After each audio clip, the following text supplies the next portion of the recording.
네, 안녕하십니까. 네, 오늘도 헬로알고에서 진행하는 설명에 참석해주신 학부모님들께 진심으로 감사드립니다.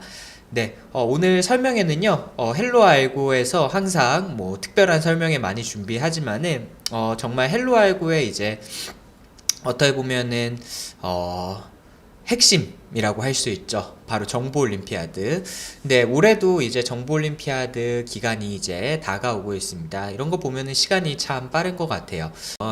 이게 엊그제 같은데요. 벌써 또 이렇게 헬로알고에서 네 번째 정보올림피아드를 함께 준비를 한다는 게 시간이 참 빠른 것 같습니다. 지금까지 많은 좋은 실적들을 만들어냈는데요. 올해도 역시나 저희가 자신있게 좋은 실적 만들어낼 것으로 말씀드리겠습니다. 그러면 헬로알고에서 어떻게 이렇게 자신있게 이렇게 또 말씀을 드릴 수 있는지 오늘 설명을 통해서 저희의 그런 비법, 핵심 전략 대공개를 할 예정이고요. 또 정보올림피아드에 도전하지 않으시는 또 학부모님들도 계실 겁니다. 그런 학부모님들께는 정보올림피아드 또 왜 도전해야 되는지, 또 정보올림피아드 준비하기 위해서는 어떻게 준비해야 되는지, 이런 부분들도 함께 안내해 드리도록 하겠습니다. 네, 그러면은 오래 기다리셨습니다. 바로 시작해 보도록 하겠습니다. 네, 그래서 오늘 준비한 설명에는요, 2022년 정올 1차 대회 수상 전략 설명에 압도적인 수상 실적 헬로알고 맞춤 학습 전략 대공개라는 주제를 가지고 설명회를 시작해 보도록 하겠습니다. 네, 지금 33분, 34분 가까이 시청을 해주고 계신데요. 시작하기에 앞서서 저희 좋아요와 구독 꼭 한 번씩 눌러주시면은 제가 더 열심히 힘내서 설명회 시작해 보도록 하겠습니다. 네, 우선은 제 소개 먼저 드리겠습니다. 저는 헬로알고 잠실교육센터에서 원장을 맡고 있고요. 또 서울대학교 소프트웨어 교육 스타트업 코드윙즈의 대표를 맡고 있는 배민성입니다. 반갑습니다. 네, 제가 고개를 푹 숙이고 싶은데 여기 앞에 마이크가 있어서 고개를 숙이지 많이 못 숙이는 점 양해 부탁드리겠고요. 네, 오늘 설명에 또 좋은 정보들로 제공해 드릴 수 있도록 하겠습니다.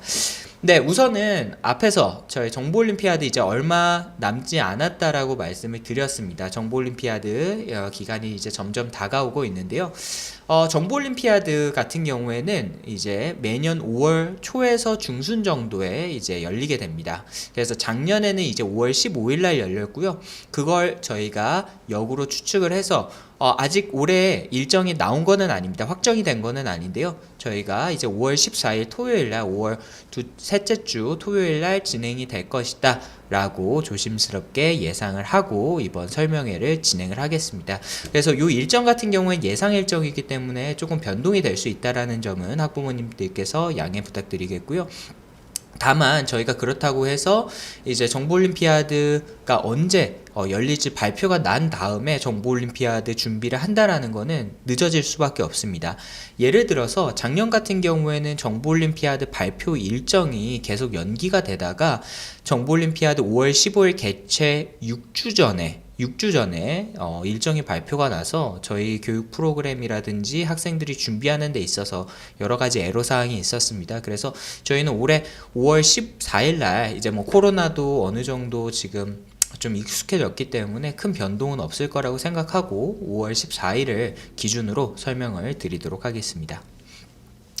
네, 먼저 본격적으로 정보올림피아드 설명드리기에 앞서서 우리가 항상 뭐든지 왜 Y가 중요하잖아요.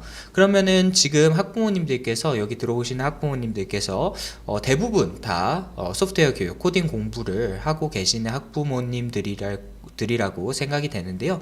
그러면은 코딩하는 학생들이라면은 왜 정보올림피아드에 도전해야 되는지에 대해서 제가 먼저 설명드려 보도록 하겠습니다. 네, 일단은 수학 하면은 여러분들 올림피아드 하면 수학 올림피아드가 떠오르시죠? 또 물리 하면은 물리 올림피아드가 있습니다. KPHO라고 하죠.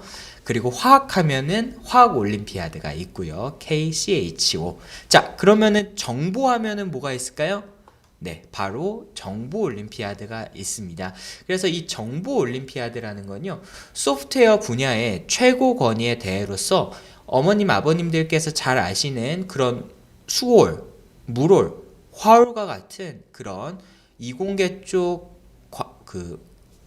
분야의 최고 권위의 경시대회 중에 하나다라고 생각을 해주시면 됩니다. 그래서 간혹 학부모님들께서 정보올림피아드가 다른 뭐 수올이나 물올, 화올에 비해서 좀 중요도라든지 아니면은 권위라든지 입시에 활용되는 부분들이 좀 떨어지지 않을까 생각하시는 학부모님들이 많으신데요. 실제로 어머님들께서 잘 아시는 그런 무올이나 화올보다도 정보올림피아드 그런 응시하는 학생 수가 훨씬 더 많습니다. 수월 다음으로 많은 게 이제 정보올림피아드거든요. 그래서 이 정보올림피아드 같은 경우에는 이 소프트웨어, 코딩, 정보 분야에 있어서의 최고 권위의 경시대회이고 그 무게감이 어머님들께서 잘 아시는 수올이나 물올, 화올과 같은 수준이다라고 먼저 생각을 해주시면 좋을 것 같습니다. 자, 그래서 정보올림피아드가 어떤 대회인지 조금 더 살펴보면은요. 이거는 제가 작성한 것이 아니라 정보올림피아드 공식 홈페이지에 있는 글을 제가 토시 하나 바꾸지 않고 그대로 가져온 겁니다. 자, 여기 보시면 어떤 대회라고 나와 있죠? 국내 최고 권위의 IT 영재들이 참가하여 실력을 거두는 국내 최고 권위의 대회로서 수학적 지식과 논리적 사고 능력을 필요로 하는 알고리즘 프로그래밍 작성 능력을 평가한다라고 되어 있습니다. 네, 어떤 역량이라고요? 수학적 지식과 논리적 사고 능력을 필요로 하는 알고리즘 능력을 평가한다라고 되어 있습니다. 네, 그래서 학부모님들께서 간혹 정보올림피아드에 대해서 잘 모르시는 분들께서는 정보올림피아드가 그냥 단순히 코딩을 잘하면은 좋은 결과를 얻을 수 있는 대회이다라고 생각을 하시는 분들, 오해를 하시는 분들이 많이 계신데요. 실제로는 코딩보다 소프트웨어, 창작 이런 쪽보다는 수학적 지식과 논리적 사고 능력을 필요로 하는 알고리즘 문제를 푸는 대회이다라고 생각을 해주시면 좋을 것 같습니다.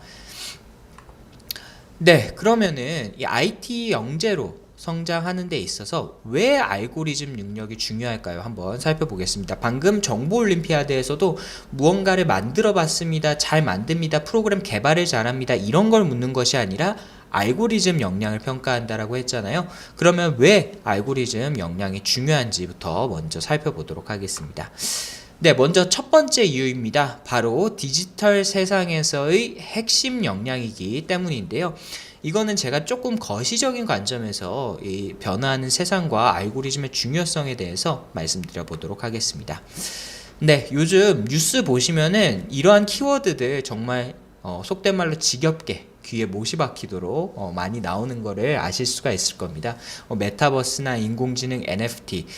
저희가 사실 바로 직전 설명이었죠. 우리 12월에 했었던 겨울학기 설명회 때 이런 미래의 핵심 키워드들과 이 소프트웨어, 디지털 리터러시, 알고리즘의 중요성에 대해서 저희가 쭉 설명을 드렸는데요.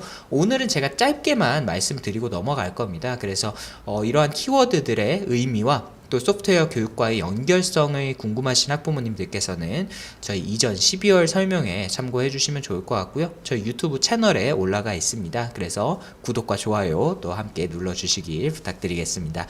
네, 그래서 이러한 키워드들 속에서 우리 아이들이 디지털 세상에서 승자가 될 것인가 아니면은 낙오자가 될 것인가에 대해서 우리가 지난번에 말씀을 드렸었는데요. 자, 일단은 메타버스라는 키워드, 요즘 가장 핫한 키워드가 아닐까 싶습니다. 메타버스를 정의하면은 디지털 미디어에 담긴 새로운 세상, 바로 디지털 지구라고 정의할 수가 있겠는데요. 강원대 김상균 교수님께서는 이렇게 정의를 하셨습니다. 그래서 저도 제가 이 문구가 굉장히 공감이 가서 가져왔는데요. 앞으로의 세상에서는 이제는 오프라인 세상뿐만 아니라 1차적으로 코로나 때문에 비대면, 언택트 시대가 왔다라면은 그걸 넘어서 이제는 메타버스라는 디지털 지구 안에서 앞으로 우리가 살아가게 될 가능성이 굉장히 크다. 그런 시기가 점점 다가오고 있다. 자, 그럼 이러한 시대에 준비해야 될 핵심 역량이 무엇인지 생각해 보시면 좋을 것 같고요. 자, 그러면은 이제 디지털 지구, 이 메타버스 안에서 우리가 어떻게 경제 생활을 해나갈 것인가? 또 여기서 키워드가 하나 나오죠. 바로 NFT라는 키워드입니다. NFT는 Non-Fungible Token의 약자로 이제 저는 NFT에 대해서 디지털 지구에서 새로운 경제를 창조하다라는 슬로건으로 한번 설명을 드려보려고 하는데요. 자, 앞에 보이시는 이 사진, 네, 모자이크 사진인데요. 힌트를 드리자면은 이 모자이크 사진 뒤쪽에 있는 사진들이 각각 다 이제 디지털 이미지의 원본이라고 생각을 해주시면 됩니다. 그래서 이 디지털 이미지의 원본을 모아놓은 이 모자이크 사진 과연 얼마나 할까요? 저희가 겨울학기 때도 이 문제를 냈는데 잘 못 맞추시더라고요. 한번 채팅창에 어머님, 아버님들께서 생각나는 가격 한번 적어 보시겠어요? 네. 혹시 그 겨울학기 보신 분들은 정답을 아시니까 적으시면 안 되고요.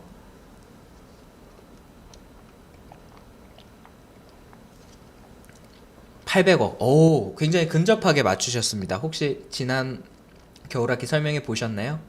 네. 그래서 저희가 시간이 또 지체되면 안 되기 때문에 정답을 바로 공개를 하도록 하겠습니다. 네. 바로 이 디지털 모자이크의 그 그림의 가격은 779억입니다. 그래서 800억 굉장히 근접하게 맞춰주셨는데요. 자, 이 사진이 대체 뭐길래 이게 실물 사진도 아니거든요. 디지털 이미지예요. 디지털 이미지인데 779억이라는 가치를 만들어냈다라는 거죠.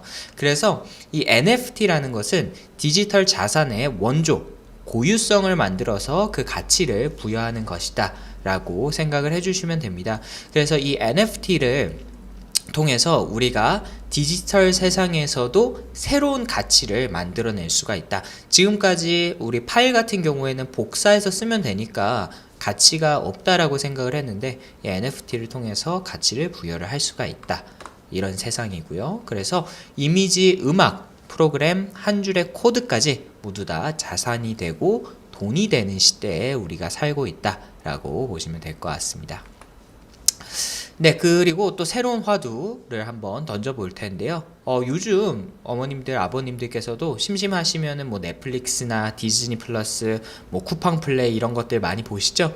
네, 소위 진짜 이제 컨텐츠 전쟁이라고 할 수 있을 것 같은데요. 이 컨텐츠 전쟁 이면에 숨겨진 기업들의 속셈이 있습니다. 어떤 건지 한번 볼게요.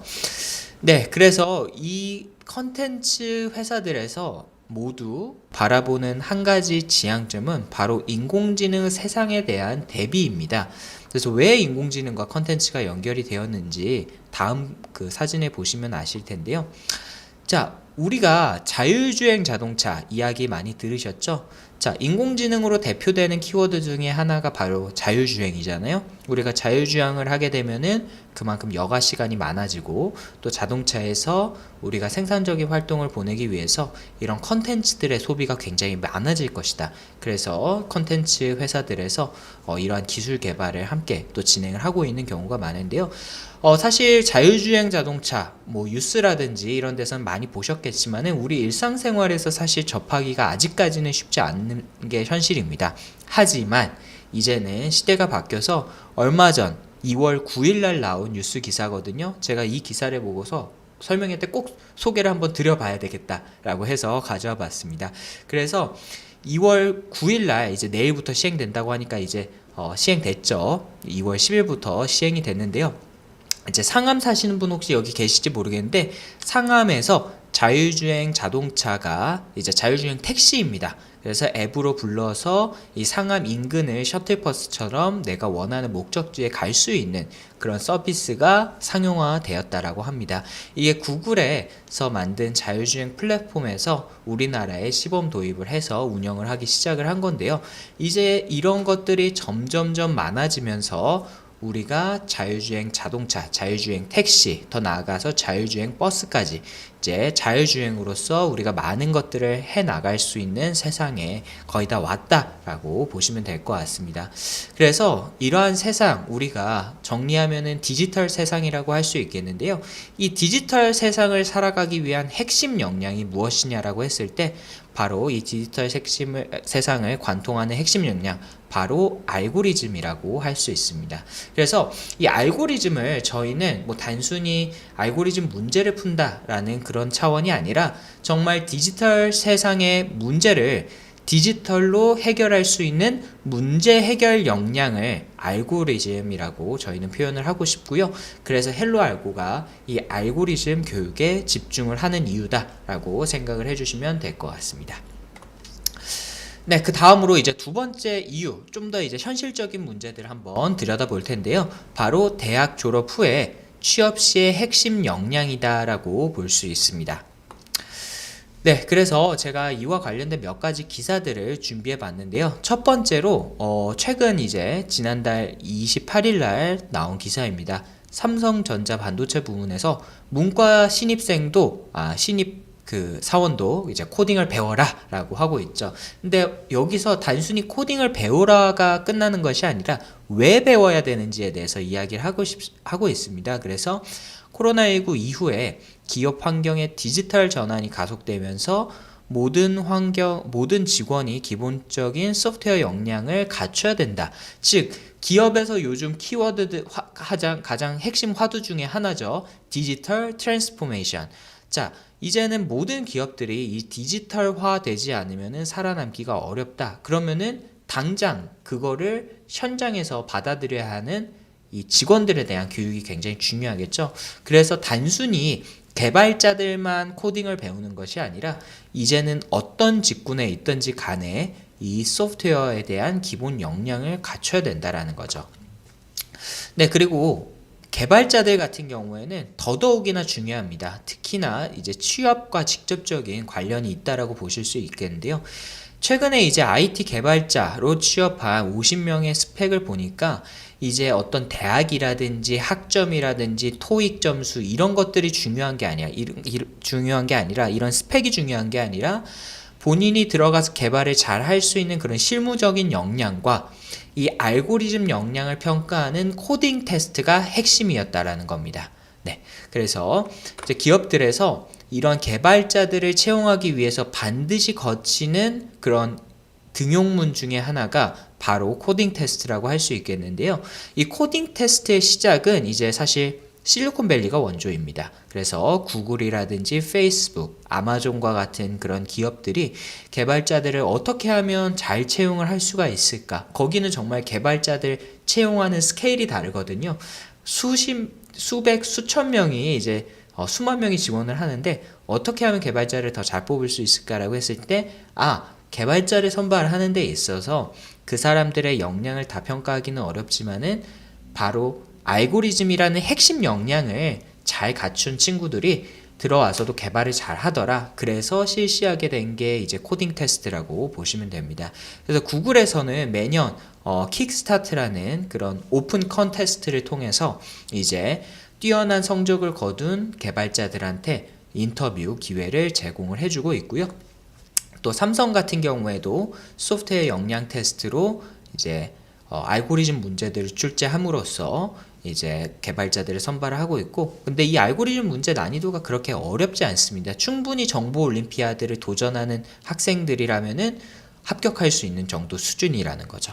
그리고 마찬가지로 카카오에서도 이러한 코딩 테스트 문제들을 통해서 지원자들의 알고리즘 역량을 평가하고 이 알고리즘을 잘 다루는 개발자들을 선발을 하고 있다.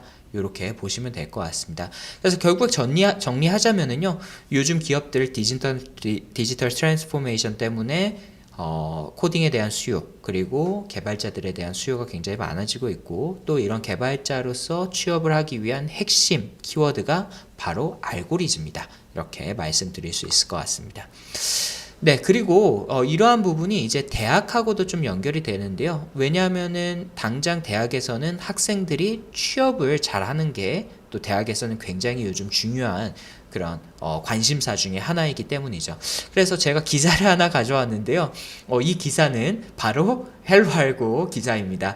네, 매일경제 1월 12일 날 발표된 기사이고요. 저희 아마 뉴스레터로도 보내드려서 보신 분들도 많이 계실 거예요. 바로 저희 헬로알고가 에듀테크 교육회사로서 동국대학교에서 진행하는 소프트웨어 부트캠프에 교육회사로 선정이 되었다라는 뉴스 기사인데요. 네, 저희가 이제 작년에도 그렇고 올해 이제 동국대학교에서 진행하는 소프트웨어 역량 강화 캠프에 교육회사로 선정이 돼서 학생들을 지도를 하고 있습니다. 근데 제가 이 기사를 가져온 이유는요, 뭐 저희 자랑도 저희 자랑이지만은 여기에서 이제 저희 동국대학교에서 같이 교육 담당하고 계신 이 김동호 교수님께서 이런 말씀을 하셨어요. 제가 기사에서도 발췌를 해왔는데요. 코딩 테스트 준비를 하기 위해서 학교에서 배운 전공 과목 이외에 전문적인 알고리즘 학습이 필요하다라는 겁니다. 그래서 학교에서 말씀드렸던 것처럼 이런 알고리즘에 대해서 중요하지만은 이걸 잘 가르칠 수 있는 선생님이나 컨텐츠 이런 부분들이 없기 때문에 이런 헬로알고처럼 뛰어난 알고리즘 교육 전문 기관들을 많이 찾고 있고요. 비단 동국대학교뿐만 아니라 많은 대학들에서 이러한 학생들의 개발자로서의 취업을 돕기 위해서 이 알고리즘 관련된 교육 프로그램들을 많이 진행을 하고 있습니다. 그래서 저희 헬로알고가 말씀드렸던 것처럼 작년과 올해 동국대학교에서 소프트웨어 역량 강화 캠프 학생들의 알고리즘 코딩 테스트 통과를 위한 그런 교육 과정을 진행을 하고 있고요. 이번 교육 과정 같은 경우에는 또 저희 새로 오신 김연아 원장님께서 이제 담당을 하고 계십니다. 그래서 김연아 원장님 같은 경우에는 이제 저와 함께 헬로알고 잠실교육센터를 이끌어 나가고 계시고요. 이제 간단하게 이력을 말씀드리면은 이제 삼성전자에서 책임연구원으로서 11년 정도 근무를 하셨습니다. 그리고 아까 앞에서 보셨죠? 삼성전자에서도 코딩 테스트를 진행을 한다라고 말씀을 드렸는데요. 이 사내에서도 이제 어떤 개발자들의 인사평가라든지 이런 부분들도 실력을 계속 쌓아 나가기 위해서 사내에서도 별도로 코딩 테스트를 운영을 하고 있습니다. 거기에서 이제 프로페셔널 등급 이제 가장 높은 등급을 획득을 하신 분이시고 또 이러한 그 사내 교육에서 사내 이 알고리즘 대회 준비를 위해서 이제 사내 직원들 교육을 또 담당하셨던 또 최고 강사상도 받으셨던 그런 유능한 그런 원장님이십니다. 그래서 앞으로 또 저와 함께 이 헬로알고 잘 이끌어 나갈 예정이니까요. 오다 가다가 또 김연아 원장님 또 앞으로 곧 이제 수업도 함께 하실 겁니다. 그래서 보시면은 아는 척 반가운 척 많이 해주시면은 좋을 것 같습니다. 네, 그래서 이제 기업에서 요구하는 역량 역시 이제 알고리즘 역량이다라는 것까지 살펴봤고요. 이제는 조금 더 내려와서 이제 대학 입시에서 알고리즘 역량이 어떻게 작용을 하는지 한번 보도록 하겠습니다. 네, 그래서 이거는 저희가 이제 작년 겨울 이맘때쯤에 이제 대한민국 교육의 두 가지 큰 변화라고 해서 하나는 이제 관계부처 합동으로 작성한 인공지능 시대 교육 정책 방향과 핵심 과제라는 그런 이제 정부 보고서를 저희가 쭉 브리핑을 해드렸었고요. 그 다음에는 이제 작년 이맘때쯤이죠. 이제 고교 학점제 종합 추진 계획이라고 하는 이 고교 학점제 추진되는 내용 관련해서 저희가 또 한번 설명회 때 다뤘었습니다. 그래서 이 두 가지 키워드가 의미하는 바는요. 첫 번째는 고교 학점제로 감으로써 학생들의 진로와 진학에 대한 선택이 굉장히 중요해졌다라는 거죠. 지금까지는 정해진 커리큘럼을 따라가면서 내가 그 정해진 커리큘럼을 공부를 열심히 하고 잘 하는 것만으로도 대학 입시에서 성공을 할 수가 있었다라고 하면은요. 지금은 내가 원하고자 하는 방향이 무엇인지를 정확하게 알고 거기에 열심히 내가 원하는 선택 과목들을 선택을 하고 그 안에서 학생들과 경쟁을 해서 살아남아야지만이 좋은 대학을 갈 수가 있다라는 겁니다. 그게 이제 첫 번째 키워드고요. 두 번째 키워드는 그러한 선택 전략에서 앞으로 어떤 것이 각광받을 것인가라는 부분에 있어서 바로 인공지능 시대 교육정책 방향을 보시면 알 수가 있겠죠. 네, 뭐 다양한 이제 학생들의 그런 뭐 원하는 그런 진로라든지 적성이 있겠지만은 결국에는 핵심 또 가장 인기가 많은 가장 성공에 가까운 분야라고 했을 때 바로 인공지능 소프트웨어 분야가 각광받을 수밖에 없다라는 것을 아실 수가 있을 겁니다. 그러니까 전체적인 교육의 방향성 자체가 이렇게 흘러가고 있기 때문에 그걸 피해가거나 역행한다는 것이 사실은 이제 쉽지 않을 것이다 라고 보고 있어요. 그래서 이 대학에서 요구하는 역량을 들여다보면은요, 결국에는 두 가지거든요. 첫 번째는 학업 역량, 내신 성적이 되겠죠. 근데 이러한 교육 정책의 변화 때문에 지금은 내신이나 학업 역량만큼 중요해진 것이 바로 전공 적합성, 비교과라고 보시면 될 것 같습니다. 그리고 지금은 비록 비교과지만 앞으로 고교 학점제와 그런 교육정책의 변화가 들어오면서 이제는 그러한 비교과, 지금의 비교과 정보라든지 소프트웨어 이러한 교과들도 이제는 교과에 무게감을 가져고 갈 수밖에 없다라는 거죠. 그래서 이 학업 역량 내신과 이 전공 적합성 비교과 이 두 가지를 상위권 대학들에서는 학생들을 평가할 때 보고요. 이러한 평가 요소가 가장 잘 반영된 입시 전형이 바로 학생부 종합 전형이라고 할 수가 있겠죠. 네, 그러면은 이 비교과 학생부 종합 전형에서 이 대학에서 원하는 컴퓨터 사이언스 역량은 무엇인가 한번 살펴보도록 하겠습니다. 이제는 저희 설명에 너무 많이 나오셔가지고 한번 실물로 모셔야 될 것 같은 그런 분이시죠. 네, 서강대학교 서정현 교수님이십니다. 소프트웨어 중심대학 협회장을 맡고 계신 분이신데요. 이 서정현 교수님께서 학생들을 소프트웨어 특기자 전형이라든지 소프트웨어 인재 전형과 같은 학생부 종합 전형에서 선발할 때 어떤 요소를 보고 평가를 하시나요? 이렇게 물었을 때 면접에서 학생들에게 문제를 제시하고 해결하는 과정을 평가한다. 즉 문제 해결 접근 능력을 논리적으로 죄송합니다. 말이 꼬였네요. 즉 문제 해결 접근 능력으로 논리적 사고력과 창의성을 평가한다라고 되어 있습니다. 네, 말이 좀 길어졌는데 결국에 한마디로 요약하면은 바로 알고리즘 역량이다라고 할 수가 있겠습니다. 네, 그래서 실제 대학에서 그런 알고리즘 역량을 보는지 한번 살펴보도록 할 텐데요. 자, 먼저 한양대학교 수시 모집 요강을 가져와 봤습니다. 한양대학교 같은 경우에는 이제 일반 학생부 종합 전형이 있고요. 이제 소프트웨어 전형이 또 별도로 있는데요. 이 소프트웨어 전형 같은 경우에는 다른 학교들과 다르게 이제 흔히 소프트웨어 특기자 전형이라고 하는 그런 대회 수상 실적과 그 다음에 이제 구술 면접을 통해서 선발을 하는 과정입니다.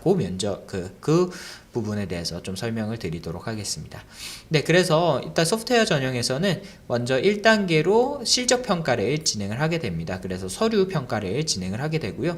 그 다음에 2단계에서 학생부와 면접을 진행을 하게 되는데요.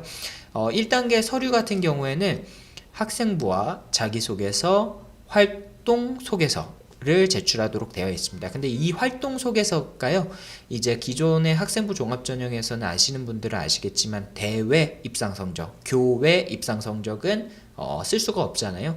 네, 이 활동 소개서 안에는 이제 정보 올림피아드라든지 아니면 다른 소프트웨어 관련된 경시대회 등 그런 교외 입상 성적도 기재가 가능합니다. 네, 그 다음에 서류에 통과한 학생들 같은 경우에 이제 면접 평가를 진행을 하는데요. 우리가 흔히 아는 왜 지원하셨습니까? 학생은 꿈이 뭡니까? 이런 면접이 아니라요.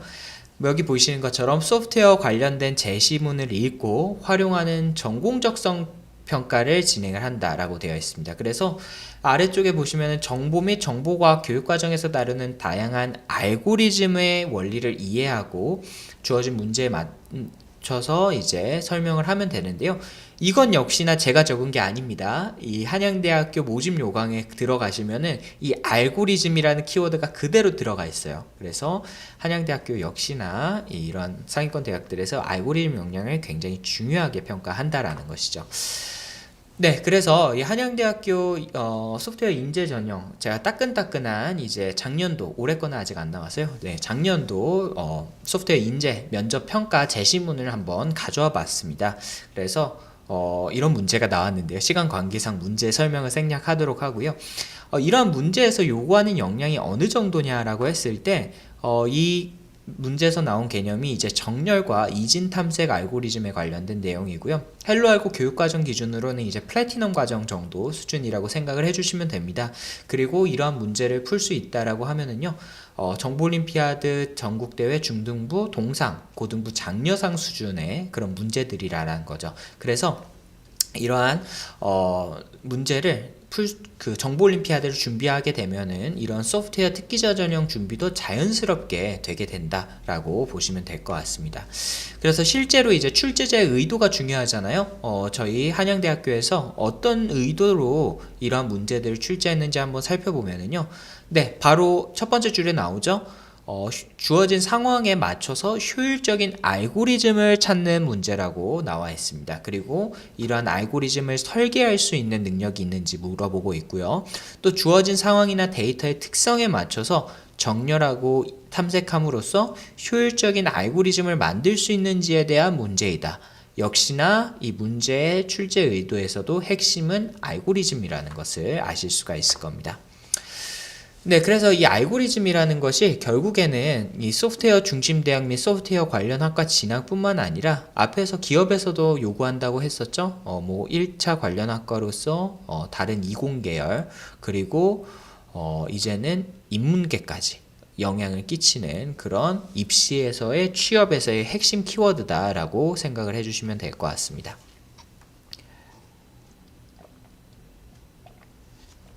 네, 다음으로 이제 고등학교 입시 쪽으로 한번 내려와 볼 텐데요. 이제 네 번째 이유는 이 영재학교나 과학고 그리고 뭐 민사고와 같은 전국권 자사고 목표 학생들에 대한 특별한 경쟁력을 만들어 줄 수 있다라는 겁니다. 일단 영재학교를 중심으로 한번 살펴볼 텐데요. 영재학교 뭐 꿈꾸고 준비하시는 분들 많이 계시죠. 그렇지만 이제 영재학교라는 것이 정말로 서울대 들어가 보는 것보다 더 어려운 것이 이제 영재학교 입시인데요. 이제 영재학교 선발 방식은 아시는 분들은 아시겠지만 크게 세 가지로 3단계로 구성이 되어 있습니다. 그래서 1단계 서류평가와 2단계 지필 시험 그리고 3단계 캠프에서 토론이나 면접 등을 통해서 선발을 하게 되는데요. 요즘 입시 제도가 매년 바뀌면서 학교들마다 조금씩 차이는 있지만은 보통 1단계 서류평가와 2단계 지필 시험에서 우선 선발로 선발하는 인원이 한 30% 정도 됩니다. 그러면은 그 외 나머지 학생들 같은 경우에는 이 3단계 캠프에서 최종 선발이 되게 되는데요.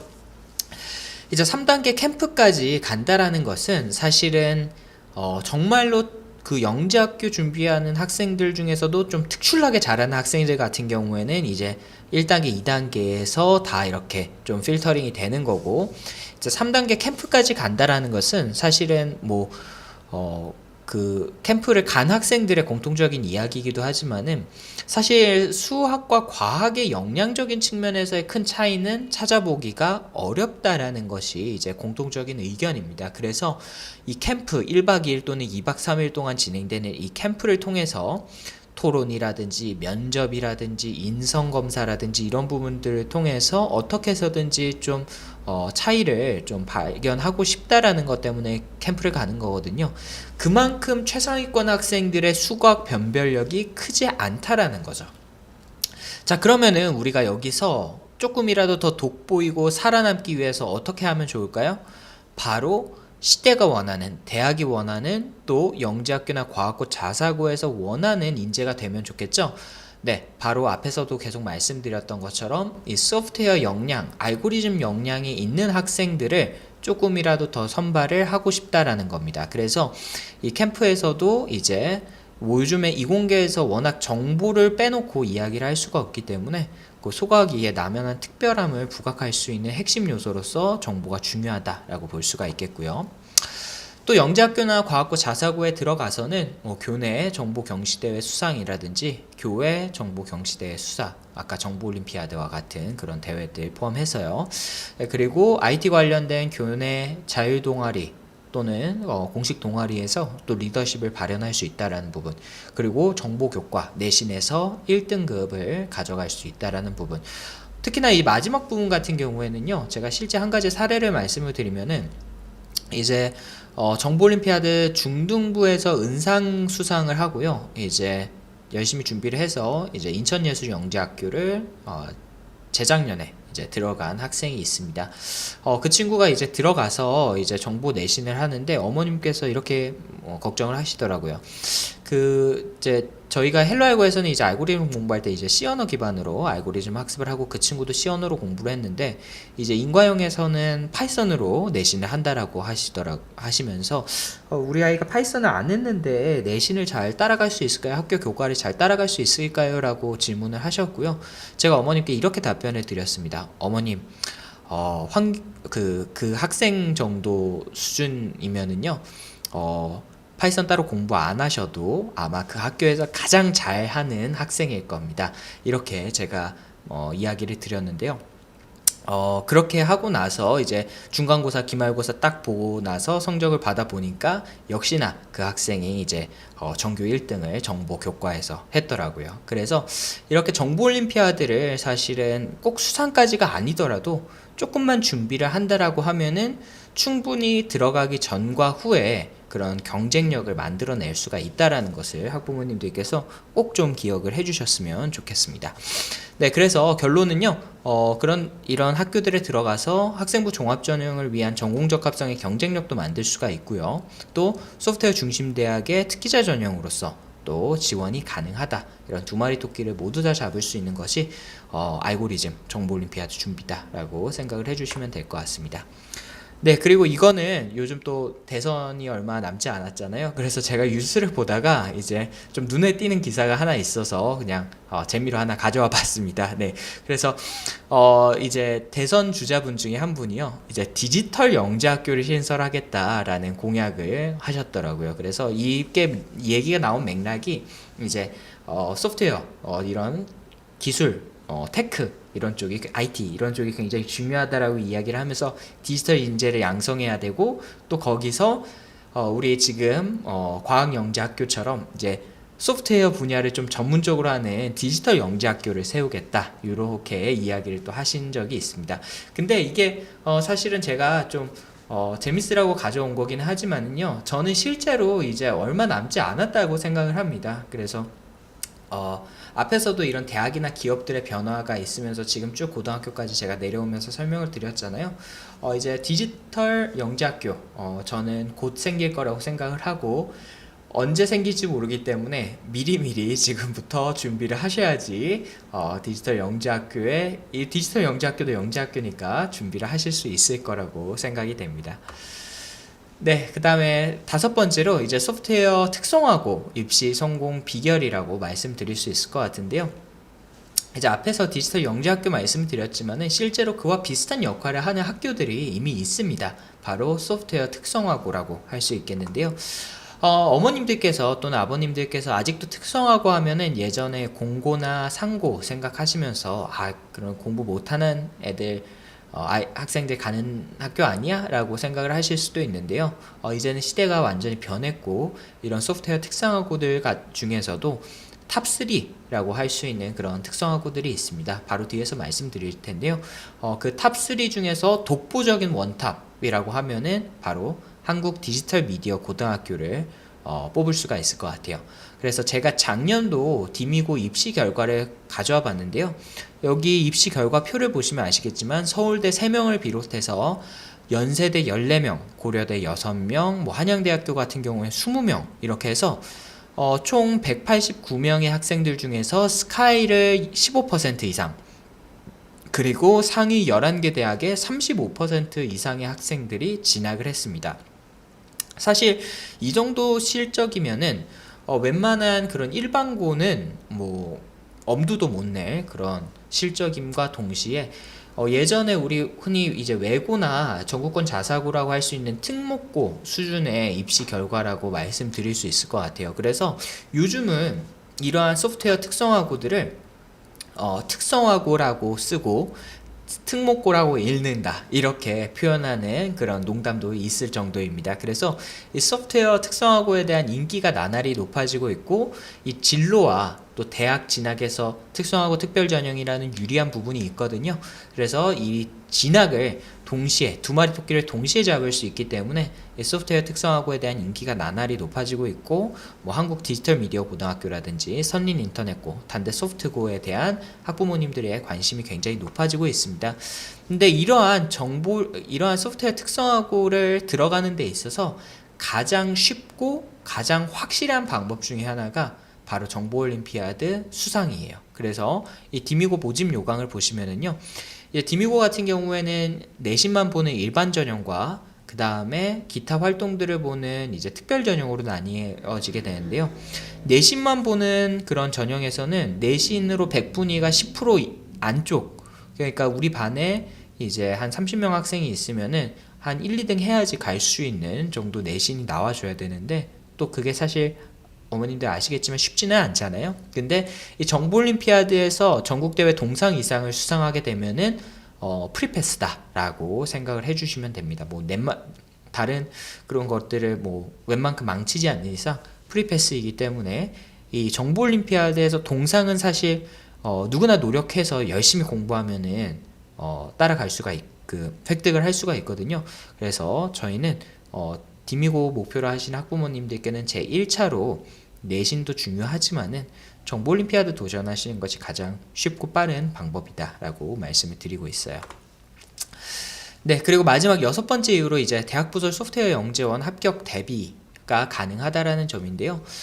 코로나 이전에 한양대학교 소프트웨어 영재교육원 선발 전형을 보시면은요, 요즘 같은 경우에는 이제 코로나 때문에 시험을 못 보기 때문에 이제 산출물을 제출하는 걸로 되어 있지만, 탐구보고서라고 하죠. 탐구보고서 제출로 되어 있는데, 그 이전에는 이제 실기 평가가 있었습니다. 그래서 프로그래밍 언어를 이용한 문제 해결 능력을 평가하는 실기 시험이 1시간 정도 있었고요. 여기서 마찬가지로 알고리즘 문제들, 정보올림피아드 유형의 문제들이 출제가 됐었습니다. 네, 그리고 2021년도 바로 작년 이제 올해 신입생이죠. 그 한양대학교 심어반에서 선발할 때 마찬가지로 어떤 주제문이 주어지고 거기에 대해서 프로그램으로 작성을 해서 탐구보고서를 제출하라 라고 문제가 나왔었고요. 거기서의 핵심 키워드가 바로 스택이었습니다. 그래서 이 스택은요, 자료구조의 하나로 헬로 알고 골드 과정 수준이고요. 정보올림피아드 초등부에 도전할 수 있는 정도 수준이다 라고 생각을 해주시면 됩니다. 그래서 계속 말씀드리지만은 이 알고리즘 공부 그리고 정보올림피아드 준비를 하게 되면은 바로 대학부설 소프트웨어 영재원 합격까지 연결이 될 수가 있다라는 거죠. 네, 그래서 제가 지금까지 쭉 설명을 드렸는데요. 결국에는 정보올림피아드는 알고리즘 역량을 평가하는 대회로서 디지털 세상의 핵심 역량이고, 대학 졸업 후에 취업 성공을 위한 핵심 역량, 그리고 상위권 대학 컴퓨터공학과 전공적 합성을 만들 수 있는 역량, 또 영재학교 과학고 자사고 목표로 하는 학생들의 특별한 경쟁력이 되며, 또 소프트웨어 특성화고나 입시 성공의 비결이자 대학부설 소프트웨어 영재원 합격에 대비할 수 있는 그런 만병통치약이다 이렇게 생각을 해주시면 좋을 것 같습니다. 그래서 이 정보올림피아드의 중요성, 그리고 또 이 정보올림피아드가 평가하고자 하는 이 알고리즘의 중요성에 대해서 먼저 설명을 드려봤고요. 자, 지금 이제 이 설명을 들으신 그 어머니와 아버님들께서는 이제 정보올림피아드 그러면은 꼭 우리 아이 꼭 시켜야 되겠다, 준비해야 되겠다 이렇게 생각들을 하실 것 같은데요. 네, 그러면은 이 코딩 공부를 하는 학생들에게 이 정보올림피아드, 앞에도 말씀드렸던 것처럼 필수, 머스트다라고 말씀을 드렸습니다. 그러면 어떻게 준비를 할 수가 있을까요? 네, 바로 헬로알고와 함께 하면은 준비뿐만 아니라 수상도 할 수 있다라는 것을 설명드리겠습니다. 네, 헬로알고와 함께하면 수상할 수 있습니다 라고 말씀을 드렸는데요. 저희가 이렇게 자신있게 말씀드릴 수 있는 이유, 저희는 자신있게 데이터로 말씀을 드리도록 하겠습니다. 네, 먼저 2020년 저희가 예를 들어서 100명의 학생이 헬로알고에서 준비를 하고 출전을 했다라고 했을 때 28명 정도가 1차 대회에서 수상을 했습니다. 28% 정도가 수상을 했는데요. 물론 그것보다는 좀 더 많은 학생들이 준비를 했죠. 네, 근데 작년 2021년에는요, 무려 37%의 학생, 3명 중에 1명의 학생이 정보올림피아드에서 수상을 할 수가 있었습니다. 그래서 보시면은 수상 비율이 저희가 매년 높아지고 있거든요. 특히나 이제 2021년도 초등부 같은 경우에는 작년에는 수상 비율이 무려 55%에 육박했습니다. 그래서 초등학생들 중에서 헬로알고와 함께한 2명 중에 1명은 정올 1차 대회에서 수상을 할 수가 있었는데요. 어떻게 그러면은 헬로알고에서는 저희 이렇게 놀라운 결과를 만들어낼 수 있었는지 저희의 수상 비법에 대해서 또 준비 전략에 대해서 말씀을 드리도록 하겠습니다. 네, 먼저 지피지기면 100점 불태라고 하죠. 먼저 오늘 또 정보올림피아드 잘 모르시는 분들도 계실 테니까 정월 시험에 대한 정밀 분석을 해드리도록 하겠습니다. 그리고 잠깐 지금 채팅창으로 이제 질문 주고 계신 분들이 계신데요. 이 부분 같은 경우에는 저희 지금 담당하고 계신 교육본부장님 또는 다른 멘토님께서 아마 틈 나는 대로 답변을 해주실 거고요. 아니면 제가 설명이 끝나고 답변 드리도록 하겠습니다. 네, 이어서 설명드리겠습니다. 그래서 정보올림피아드 같은 경우에는 이제 크게 1차 대회와 2차 대회로 나뉘어지게 됩니다. 1차 대회는 5월 14일 올해 예상하고 있고요. 그다음에 2차 대회 같은 경우에는 보통 한 3개월 정도 후인 7월경에 이제 진행이 되게 됩니다. 네, 1차 대회 같은 경우에는 이제 필기하고 실기로 나뉘어져 있고요. 2차 대회 같은 경우에는 실기만 진행을 하게 되는데요. 1차 대회, 지금 저희가 설명을 드리는 거는 1차 대회 포커스가 맞춰져 있으니까요. 1차 대회 같은 경우에는 이제 필기, 이제 80분과 실기 100분, 총 3시간 동안 필기 200점, 실기 200점, 총 400점 만점으로 시험이 진행이 되게 됩니다. 네, 근데 이제 필기하고 실기로 나뉘어지게 되는데 그 안에서 이제 유형은 크게 3가지라고 말씀드릴 수가 있어요. 앞에 왼쪽에 보이시는 1번과 2번 이산수학과 비버 챌린지 유형 같은 경우에는 이제 필기 안에 속해 있는 문제 유형이고요. 그 다음에 유형 3번 실기 문제가 이제 실기로 따로 나뉘어져 있다라고 보시면 될 것 같습니다. 그래서 이산수학 같은 경우에는 12문제, 배점은 30%고요. 비버 챌린지는 8문제, 배점 20%, 그리고 실기 문제 같은 경우에는 2문제, 그래서 각각 100점씩 총 200점 배점 50%를 차지하고 있습니다. 그래서 이산수학 같은 경우에는 수학적 사고력을 묻는 문제들이다. 교과에서 나오는 수학과는 좀 다른 유형의 문제들이 나온다라고 보시면 될 것 같고요. 오히려 조금 더 가까운 유형을 찾자면은 KMO와 같은 수학 경시 스타일의 문제들에서 조금 더 가깝다라고 생각을 해주시면 될 것 같습니다. 그 다음에 이제 비버 챌린지 같은 경우에는 컴퓨팅 사고력을 묻는 문제 유형인데요. 이거 조금 생소하실 수 있어요. 뒤쪽에서 제가 자세하게 설명드리겠습니다. 마지막으로 실기 문제 같은 경우에는 이제 직접 코드를 작성해서 알고리즘 문제를 풀어야 되는 그런 문제들로 구성이 되어 있습니다.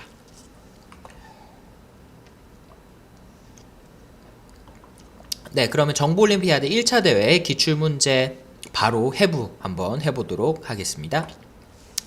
네, 먼저 첫 번째 이산수학 유형이고요.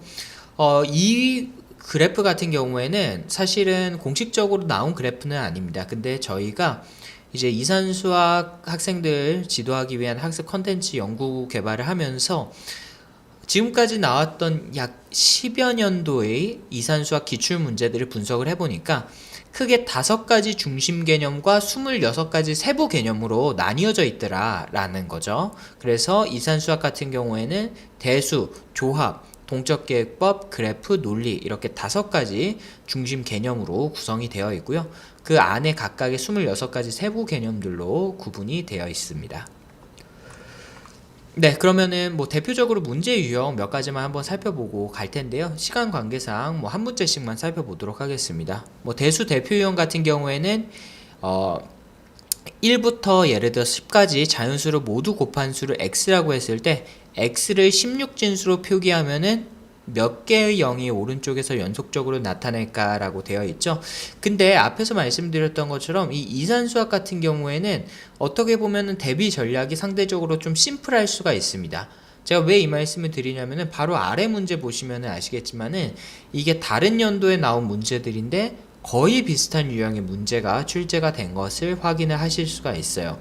그래서 사실은 이산수학이라는 이 영역 자체가 교과 수학과 다르게 문제를 낼 수 있는 범위가 굉장히 협소하다 보니까 좀 비슷한 문제들이 많이 나오는 경우들이 많이 있습니다. 그래서 저희가 이산수학 준비하시는 학부모님들 제1 핵심 전략 중에 하나가 기출문제를 많이 풀어봐라 라고 말씀을 많이 드리고 있는데요. 이러한 문제들이 나타난다라고 보시면 될 것 같고, 보시면 교과랑 좀 다르다라는 것을 아실 수가 있겠죠.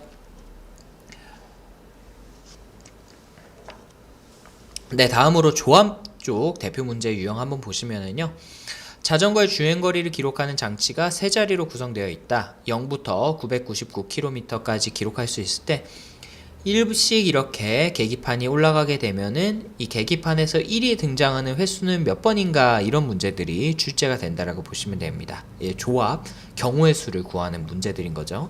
그리고 아래 문제도 보시면은 위에서는 0부터 999까지, 아래는 0부터 99,999까지 숫자만 바꿔서 낸 것을 아실 수가 있을 거예요. 그러니까 문제 유형들이 굉장히 비슷하게 나타난다는 것을 이해하실 수가 있을 겁니다.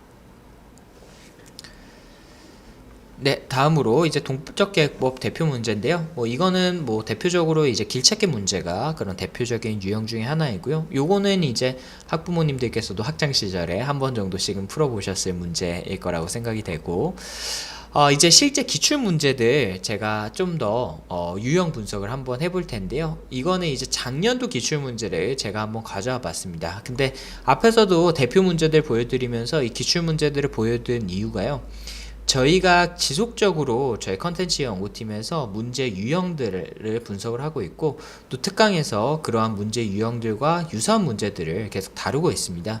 그래서 이제 이거 작년도 이제 초등부 이산수학 출제 문제인데요. 이 영역은 이제 대수 영역의 문제라고 보시면 될 것 같습니다. 근데 저희가 이제 정보올림피아드 파이널 이산수학 문제에서 이와 동일한 유형의 동일한 스타일, 그러니까 같은 대수 안에 들어와 있다라고 저희가 동일한 것이 아니라요, 여기 보시면은 어떤 연산을 새롭게 정의를 하고 그러한 연산을 반복했을 때 어떤 결과가 나오는지를 묻는 문제였는데요. 여기서도 연산을 새롭게 정의하고 어떤 그 결과가 나오는지를 추적해 나가는 그런 문제입니다. 저희가 100% 적중했다라고 말씀드릴 수 있을 것 같고요. 이 중등부 같은 경우에서는 이제 대표적으로 조합 문제가 많이 출제가 됐었는데, 역시나 헬로알고에서도 저희 아까 말씀드렸던 5가지 그런 핵심 개념들 중에 하나인 이 조합 문제 많이 다루게 됩니다. 이 조합에서도 마찬가지로 적중했다라고 보실 수 있고요.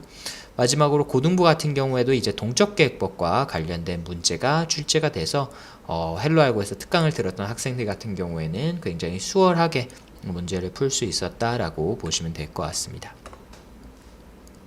네, 그 다음으로 이제 비버 챌린지 쪽 한번 살펴볼 텐데요.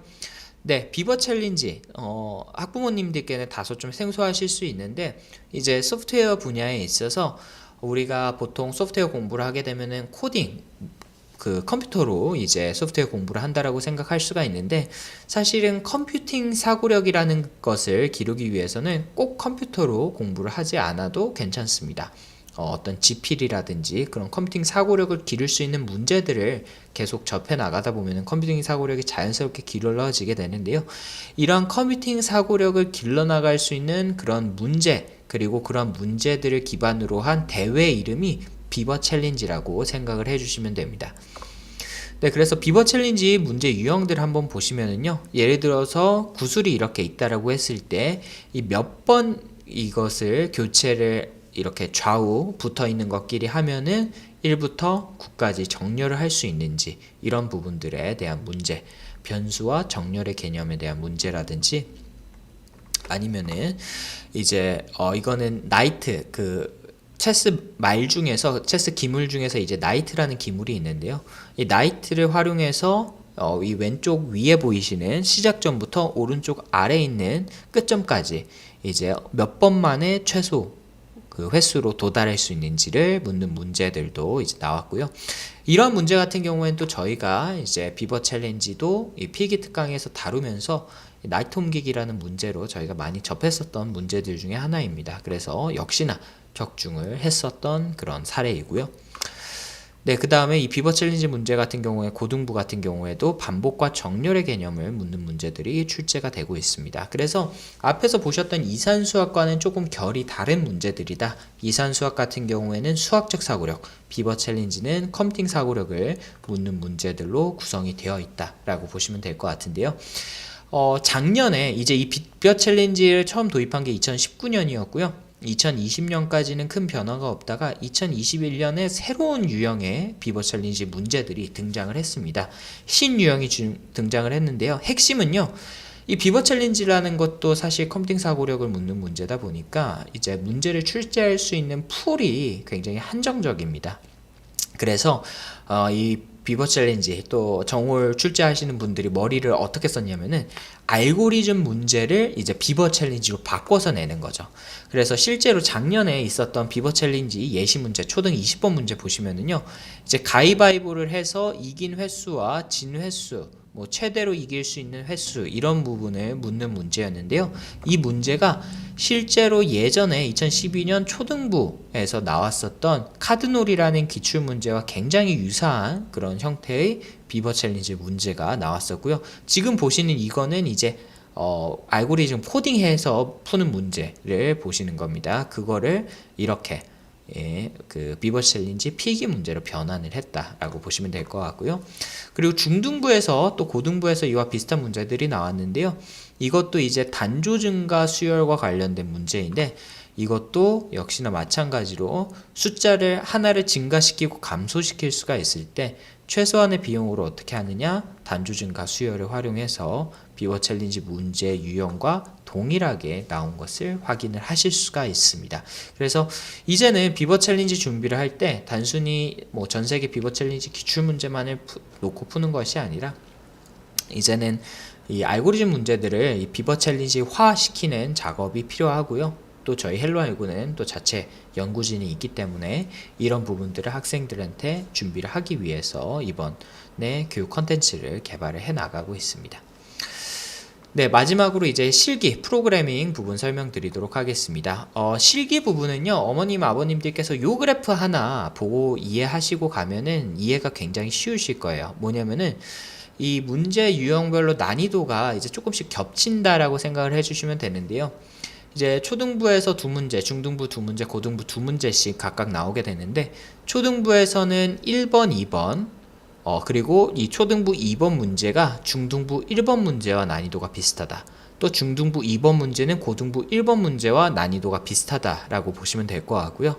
헬로알고 교육과정 기준으로는 초등부 1번은 헬로알고 실버 과정 이상, 그리고 중등부 1번, 초등부 2번은 골드 2 과정을 마친 학생들, 플래티넘 과정에 있는 친구들, 그리고 중등부 2번, 고등부 1번은 플래티넘 과정을 마친 학생들, 그리고 고등부 2번은 다이아몬드 과정 이상의 학생들 정도 수준이면은 풀 수 있는 문제들이다 라고 생각을 해주시면 됩니다. 네, 그래서 실기 문제 같은 경우에도 저희가 이렇게 문제 분석을 하는 이유, 문제 분석을 설명드리는 것도 중요하지만 또 저희 자랑하는 것도 중요하겠죠. 그래서 작년에 이제 초등부 2번 문제 같은 경우에는 수학과 그리디와 관련된 그리디 알고리즘과 관련된 그런 문제가 출제가 됐는데요. 역시나 헬로알고 골드 과정에서 비슷한 문제가 나와서 저희가 적중을 한 사례가 있었고요.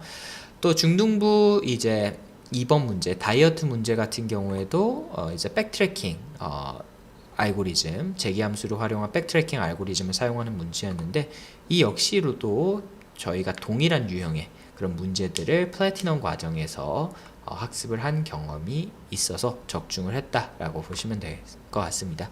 그리고 마지막으로 이제 조명등 이제 고등부 3번 문제, 굉장히 또 어려운 문제 중에 하나였는데요. 저희가 이 문제 같은 경우에는 거의 동일한 문제를 이제 다이나믹 프로그래밍을 알고리즘을 사용하는 문제였는데 거의 동일한 문제를 저희가 준비를 했었어 가지고 아마 이 문제까지 좀 풀었었던 학생들 같은 경우에는 상당히 좀 수월하게 문제를 풀 수 있었던 걸로 그렇게 기억을 하고 있습니다.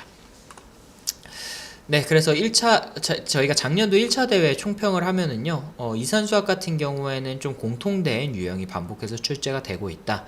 또 비버 챌린지 같은 경우에는 갈수록 문제 난이도가 높아지고 있고 또 새로운 유형에 대한 문제 분석이, 문제 대비가 필요하다. 또 실기 같은 경우에는 문제 트렌드 자체가 어떤 코딩 실력 그리고 알고리즘을 얼마나 많이 아는지보다도 이 수학적인 문제 해결 역량을 기초로 한 알고리즘 역량을 좀 많이 평가하는 걸로 그렇게 변화해 나가고 있습니다. 이러한 좀 추세나 트렌드 같은 경우에는 사실 한국 정보올림피아드 뿐만 아니라 또 저희가 자랑하는 미국 정보올림피아드에서도 또 또 공통적으로 좀 보여지는 그런 문제 경향이라고 보시면 될 것 같아요. 그래서 저희도 올해 정보올림피아드를 준비하는 데 있어서 이런 수학적인 사고력을 요구하는 문제들을 좀 많이 깔아놓을 예정이고요. 그리고 어머님 아버님께서는 이 정보올림피아드 계속 강조드리지만은 이 알고리즘 역량이 중요하고, 이 알고리즘이 코딩을 얼마나 많이 해봤느냐가 아니라 아이의 수학적인 역량과 컴퓨팅 사고력을 묻는 문제들이 대부분이다라고 보시면 됩니다. 그래서 이 수학에 대한 수학 공부에 대한 무게중심도 좀 같이 실어 주셔야지 정보올림피아드 준비가 수월하다라는 말씀도 좀 함께 드리도록 하겠습니다. 네, 그래서 저희가 이렇게 적중을 많이 했기 때문에 매년 이렇게 정보올림피아드 수상 비율이 높아지고 있는 거라고 생각하고요. 또 두 번째 저희 전략으로서 이제 과거 정올 점수 분포와 커트라인 분석 한번 해보도록 하겠습니다. 네, 먼저 왼쪽에 보시는 표는 이제 재작년 2020년 초등부 응시자 분포와 점수표이고요. 오른쪽은 2021년 분포표입니다. 보시면은 동상 커트라인에 이제 초등부 2020년 같은 경우에는 237점, 2021년에는 210점으로 큰 차이가 나지 않는다라는 것을 아실 수가 있을 거예요. 그래서 초등부 같은 경우에는 2020년과 2021년의 커트라인에 큰 차이가 없었고요. 다만 통과한 친구들의 공통점을 보면은 이제 실기 문제는 반드시 1번 문제에 맞춰서 100점을 확보를 해야 되고, 그 다음에 이제 필기 문제를 최소 100점 이상 맞음으로써 이제 100점 맞느냐 150점 맞느냐 뭐 거의 만점에 가깝게 맞느냐에 따라서 이제 수상이 바뀌었다라고 보시면 될 것 같습니다. 네, 다음으로 중등으로 넘어가면은요. 사실 이 중등이 작년과 재작년에 좀 말이 많았습니다. 왜냐하면은 2020년 커트라인 보시면은 동상 커트라인이 316점이거든요. 근데 2021년에 작년에는 2번 문제 또 1번 문제 실기 문제 자체가 너무 어렵게 나와서 동상 커트라인이 무려 142점으로 뚝 떨어졌습니다. 142점이면 총점이 400점인데 실기 200, 필기 200이라고 말씀드렸잖아요. 극단적으로 실기를 한 문제도 못 맞추더라도 필기에서 142점 이상 맞추면은 전국대회 올라간 케이스들도 있었어요.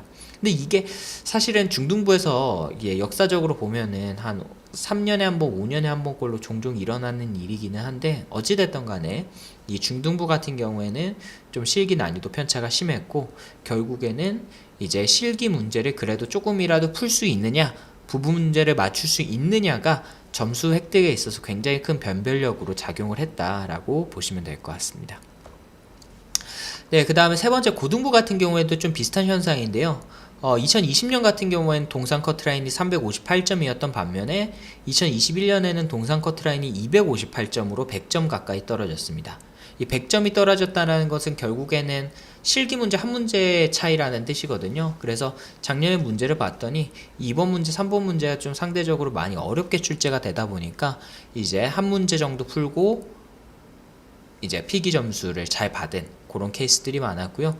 2020년 같은 경우에는 실기 두 문제 기본적으로 맞추고, 그 다음에 이제 필기에서 한 150에서 160 정도 맞으면은 진출하는 그런 경우가 많이 있었습니다. 네, 그래서 이렇게 초등과 중등, 고등 2020년과 2021년에 어떤 수상 커트라인과 합격생들의 점수 분포를 보면은요, 결론은 이제 정올 수상을 위해서는 뭐니뭐니 해도 이 실기가 당락을 좌우한다라는 것이 가장 핵심일 것 같습니다. 그래서 실기도 0점에서 100점 극단적으로 나뉘어지는 것이 아니라 30점, 40점, 60점 이런 식으로 다 부분 점수로 세분화되어 있거든요. 그래서 부분 점수를 어느 정도 확보를 하느냐에 따라서 내 필기 점수가 조금 부족하더라도 충분히 올라갈 수가 있고, 다만 그것이 아니라 작년 중등부처럼 실기가 다 어렵게 나오는 경우도 있을 수 있잖아요. 그런 경우에는 필기 점수도 기본 점수 이상으로 확보하는 것이 안전하게 진출할 수 있는 전략이다, 수상할 수 있는 전략이다, 이렇게 보시면 될 것 같습니다. 네, 그 다음으로 이제 정올 1차 대회 수상을 위한 헬로알고만의 세 가지 핵심 전략 말씀드리도록 할 텐데요. 네, 첫 번째는 저희 헬로알고 정규 과정, 정규반이 정올 시험 체제로 전환을 하게 됩니다. 그래서 정올을 준비하는 학생들은 정규반에서도 정올 대비를 위한 실전 학습을 진행을 하게 되는데요. 이 정규반에서는 이제 다양한 학생들의 니즈가 있겠죠. 정오를 준비하지 않는 학생들 같은 경우에는 정규반 진도를 그대로 따라가면 되고요. 정오를 준비하는 진도가 부족한 학생들 같은 경우에는 진도를 속진으로 진행을 할 수가 있고, 또 정오를 준비하고 진도가 충분한 학생들 같은 경우에는 이제 뒤쪽에서 말씀드릴 저희 실력 인증 프로그램을 학습을 하면 됩니다. 네, 그리고 필기 플러스 실기, 심화 문제, 실력 인증 프로그램을 실시를 하게 됩니다. 이 실력 인증 프로그램이 사실은 이제 저희가 작년에 처음 1차 대회 준비를 하면서 도입했었던 프로그램인데요.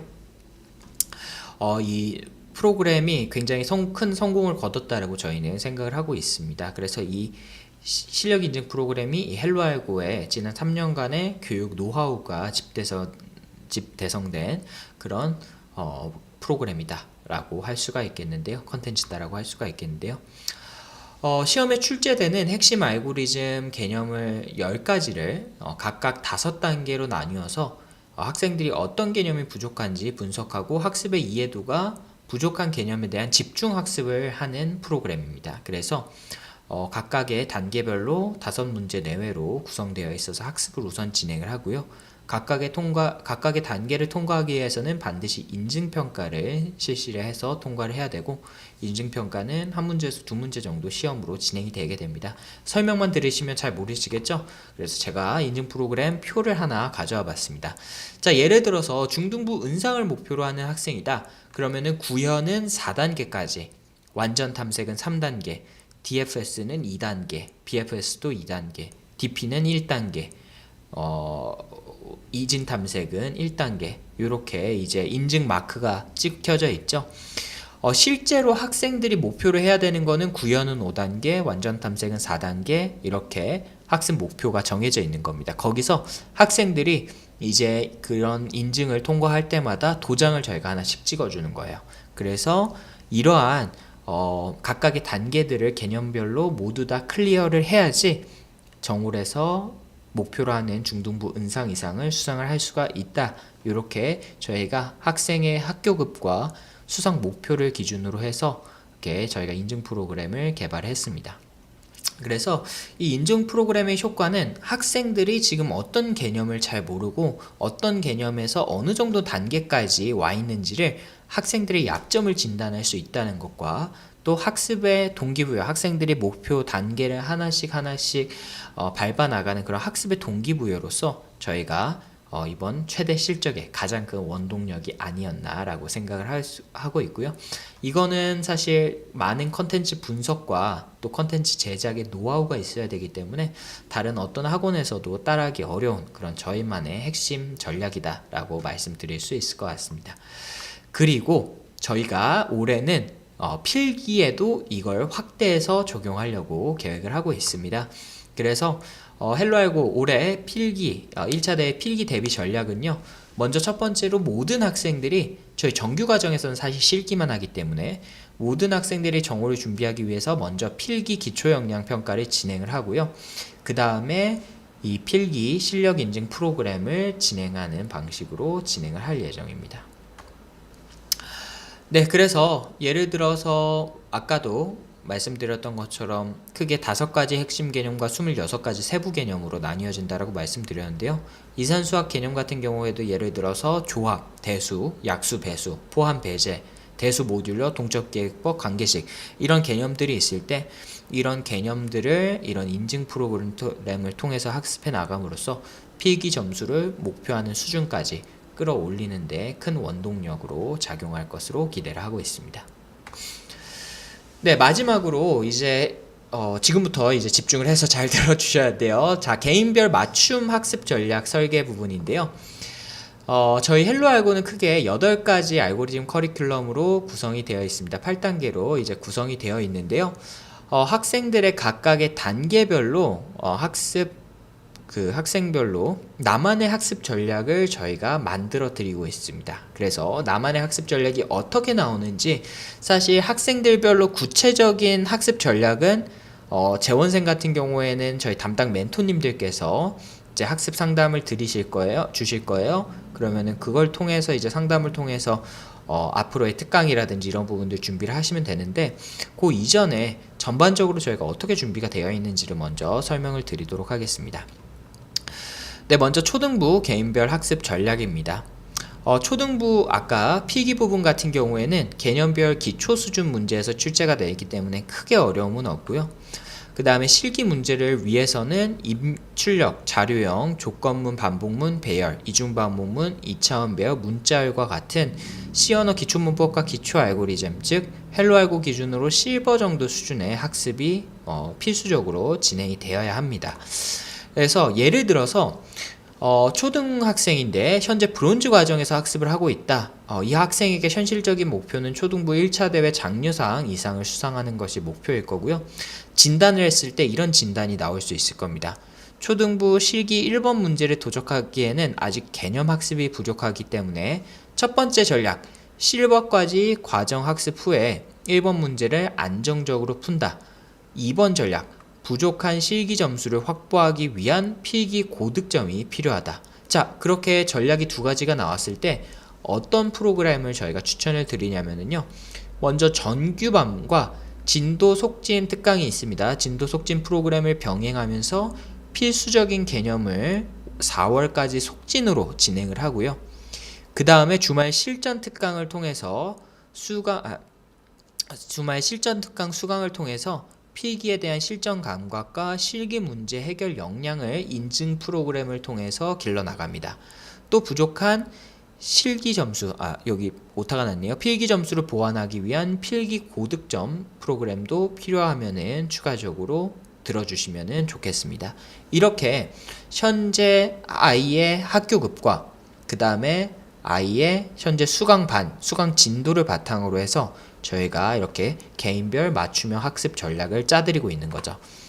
자, 그래서 추천 과정은 진도 속진 및 이제 실기 고득점 특강반, 그래서 4월까지 실버 5주차까지 속진 학습을 진행을 하고 이 진도 속진 및 실기 고득점 특강은 뒤에서 설명드리겠지만 1대1 코칭 중심으로 진행이 되게 됩니다. 그래서 학생의 학습을 빠르고 극대화시켜서 진행을 하게 되고요. 두 번째 추천 특강으로 주말 실전 특강 초등반에서 학습을 하게 됩니다. 그래서 이제 초등부 1차 대회 수준의 그런 학습과 실전 모의고사를 진행을 하게 되고요.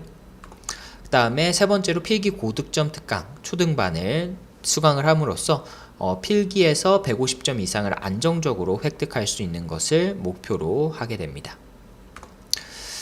네, 그 다음으로 이제 쭉 한번 설명드렸으니까요. 이제 또 시간이 많이 지나서 앞으로는 빠르게 설명드리도록 하겠습니다. 그래서 저희가 이 부분은 또 다시 보기를 올려드릴 거거든요. 그래서 제가 설명드리면서 우리 아이 현재 수강반과 그 다음에 학교급을 기준으로 해서 어떤 특강을 들으면 좋은지, 왜 그 특강을 들으면 좋은지에 대해서 그 부분만 따로 보시는 것도 방법이 되실 것 같습니다. 제가 좀 더 속도를 내서 설명을 드리도록 하겠습니다.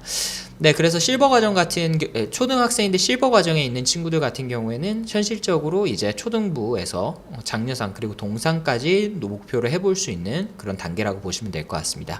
그래서 진단을 해보면은 개념 학습은 충분하나 안정적인 문제 해결을 위한 구현 역량 강화가 핵심이다 라고 보시면 될 것 같고요.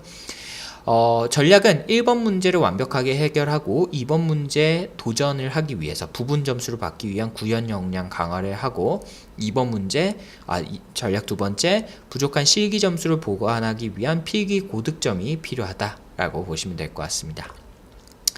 네, 그래서 여기서 마찬가지로 추천하는 특강은요. 정규반과 주말 실전 특강을 병행하면서 이제 인증 프로그램과 구현 역량을 집중적으로 강화를 하고요. 주말 실전 특강을 통해서 이제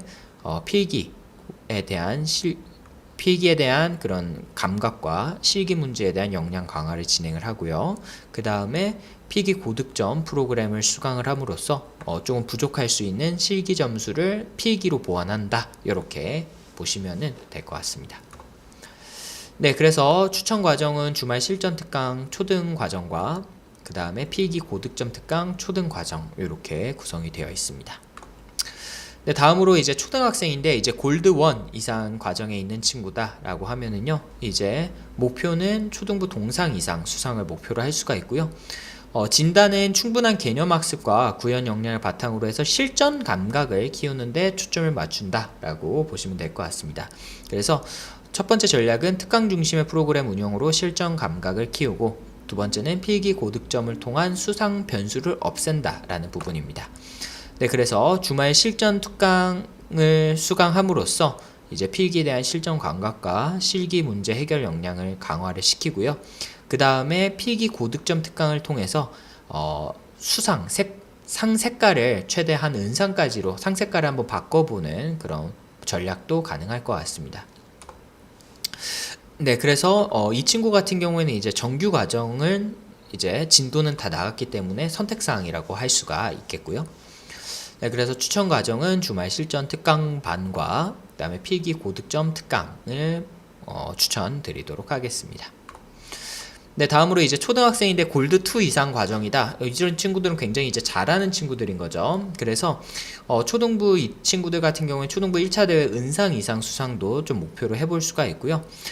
진단을 하면은 개념 학습은 이미 충분히 되어 있고 은상 수상을 하기 위한 꼼꼼한 필기와 실기 준비가 필요할 때다 라고 보시면 될 것 같습니다. 그래서 첫 번째 전략은 2번 문제 해결을 위한 디버깅 역량 강화 및 실전 알고리즘 학습, 그리고 두 번째 전략은 필기 고득점을 통한 상색깔 바꾸기. 자, 그래서 이러한 전략을 이렇게 펼쳐나가기 위해서 추천 과정으로서 주말 실전 특강을 통해서 필기에 대한 실전 감각을 기르고 또 실기 문제 해결 역량을 강화하며 필기 고득점 특강을 통해서 상색깔을 바꾸는데 목표를 두시면 좋을 것 같습니다. 그래서 이 골드 2 이상 플래티넘 과정 학생들도 다 마찬가지고요. 이 친구들 같은 경우에는 근데 이제 주말 실전 특강이 초등이 아니라 초중등 특강을 들으시는 것을 저희가 추천드릴 겁니다. 저희 특강 프로그램 같은 경우에는 뒤쪽에서 설명드리겠지만은 초등과 초중등, 중고등으로 나뉘어지게 되는데요. 앞에서도 설명드렸던 것처럼 초등부 1번, 그리고 초등부 2번과 중등부 1번, 중등부 2번과 고등부 1번 문제의 수준이 비슷하기 때문에 저희가 초등 1번 목표라는 초등반과 초등 2번, 중등 1번 목표라는 초중등반, 중등 2번, 고등 1번 목표라는 중고등반, 이렇게 세 가지 단계로 나눠서 운영을 할 예정입니다. 이 부분도 뒤쪽에서 제가 자세하게 설명드리도록 하겠습니다. 네, 다음으로 추천 과정으로 이제 필기 고득점 특강을 들으시는 것을 추천드리도록 하겠습니다. 네, 다음으로 이제 중등부 넘어가 보겠습니다. 중등부 수준별 학습 전략으로 먼저 이제 이산수학 같은 경우에는 중급 수준의 문제가 출제가 되고요. 그 다음에 초등부 실기 같은 경우에는 초등부 핵심 개념 외에 함수, 재기함수, 구조체, 자료구조, 정렬, 완전 탐색, 백트래킹, DFS와 같은 그런 C언어 심화 문법과 기초 자료구조, 또 중급 알고리즘 유형의 문제들이 추가적으로 학습이 되어야 합니다. 그래서 중등부 같은 경우에는 사실 지금 실버 과정에 있는 친구들 같은 경우에 현실적으로 좀 수상이 어렵고요. 이제 최소한 골드 정도에서 지금 골드 공부를 하고 있어야지 이제 좀 장려상이라도 수상 가능성을 좀 목표로 할 수 있다라고 보시면 될 것 같습니다. 그래서 중등부 같은 경우에도 마찬가지로 골드 과정에 있는 학생들 아직 진단을 해보면은 아직 개념 학습이 부족하기 때문에 추가적인 개념 학습을 위해서 이제 진도 속진 프로그램과 이제 주말 실전 특강, 그리고 필기 고득점 특강이 필요하다라고 추천해 드리겠고요. 네, 그래서 추천 과정으로 진도 속진, 또 실기 고득점 특강반, 그리고 주말 실전 특강반, 이건 당연히 이제 초중등으로 들으셔야 되는 거죠. 그리고 필기 고득점 특강은 중고등에서 수강을 해주시면 될 것 같습니다. 네, 그 다음으로 이제 골드 2 과정에 있는 친구들 같은 경우에는 이제 중등부 1차 대회 목표를 동상 이상으로 좀 설정을 할 수가 있습니다. 그래서 개념 학습은 어느 정도 충분히 되어 있으나 안정적인 문제 해결을 위한 디버깅 역량 강화가 핵심이라고 볼 수가 있겠고요. 첫 번째 전략으로 1번 문제의 완벽 해결을 위한 디버깅 역량 강화 및 심화 알고리즘에 대한 학습이 필요하고, 두 번째로 부족할 수 있는 실기 점수를 보완하기 위해서 필기 고득점이 필요하다. 그래서 이러한 전략을 이뤄나가기 위해서 정규반과 주말 실전 특강을 병행하시는 것을 추천을 드리고요. 또 주말 실전 특강에서 이제 필기와 실기 문제들을 많이 접하고 필기 고득점 특강을 수강을 하시는 것을 추천드리고 있습니다. 그 뒤쪽에 설명은 생략하도록 하겠습니다. 네, 그 다음으로 이제 플래티넘 과정 같은 경우에는 총 40주 과정으로 구성이 되어 있기 때문에요. 이제 막 플래티넘 과정 들어간 학생과 그렇지 않은 학생이 좀 나뉘어질 거고요. 플래티넘 과정 20주 이하에 있는 친구들 같은 경우에는 중등부 동상을 목표로 할 수가 있고, 개념 학습은 충분히 되어 있기 때문에 실전 감각을 키우는 데 초점을 맞추면 좋을 것 같습니다. 그래서 추천 강좌로는 주말 실전 특강과 필기 고득점 특강을 추천드리겠고요. 생략하도록 하겠습니다. 네, 그리고 중등부 이제 플래티넘 과정을 어느 정도 좀 공부를 많이 한 학생들 또는 다이아몬드 과정에 있는 친구들 같은 경우에는 이제 중등부 은상 이상을 목표로 할 수가 있습니다. 그래서 꼼꼼하게 필기와 실기 준비만 잘 된다라고 하면은 충분히 은상 이상을 목표로 할 수가 있겠고요. 추천 특강은 이제 주말 실전 특강과 필기 고득점 특강을 추천드리도록 하겠습니다. 네, 마지막으로 이제 고등부 수준별 학습 전략입니다. 네, 고등부에서는 당연히 이산수학과 비버 챌린지 굉장히 어려운 문제들 출제되기 때문에 준비를 좀 철저히 해주실 필요가 있고요.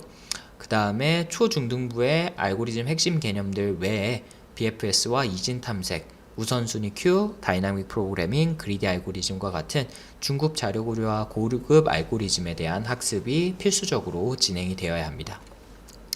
네, 그래서 사실 지금 고등학생인데 골드 과정에 있는 친구들 같은 경우에는 사실 올해 수상은 좀 현실적으로 어렵다라고 미리 말씀을 좀 드리겠고요. 이제 플래티넘 과정에 있는 친구들 중에서 이제 학습 기간이 얼마 되지 않은 친구들 같은 경우에는 현실적인 목표를 고등부 장려상 이상으로 설정해 놓고, 이제 아직까지는 관련된 개념 학습이 부족하기 때문에 정규반과 진도 속진 프로그램을 병행을 하면서 이제 개념 학습을 속진으로 나가고 주말 실전 특강 수강 및 필기 고득점 프로그램을 수강하시는 것을 추천드리겠습니다. 네, 그 다음으로 이제 플래티넘 과정 20주 이상에 있는 친구들, 또 다이아몬드 과정에 있는 친구들 같은 경우에는요, 이제 고등부 1차 대회 동상 이상 수상을 목표로 할 수가 있고요. 개념 학습은 충분하나 이제 실전 알고리즘에 대한 학습 경험이 관건이 될 것 같습니다. 그래서 안정적으로 1번 문제를 해결하기 위한 다양한 실전 알고리즘에 대한 학습과 또 필기 고득점을 통해서 최대 은상까지 상세가를 바꾸는 노력이 필요할 걸로 예상이 되고요. 그래서 주말 실전 특강과 필기 고득점 특강 수강을 추천드리도록 하겠습니다. 네, 그래서 지금까지 저희가 실제 학생들의 학교급별 또 학생들의 현재 수강 반별 그런 개인별 맞춤 학습 전략에 대해서 설명을 드렸고요. 좀 오늘 시간이 많이 지난 관계로 좀 설명을 빠르게 드렸는데, 구체적인 설명은 담당 멘토님들께서 개별적으로 학습 상담을 진행해 주실 예정입니다. 그래서 그러한 학습 상담을 통해서 학생들별로 맞춤형 학습 전략을 세우고 또 지금 추천드리는 특강 프로그램에 대해서 수강을 진행해 주시면 될 것 같습니다. 네, 그럼 마지막으로 저희 특강 프로그램 안내 및 봄학기 개강 관련 안내 드리고 마치도록 하겠습니다.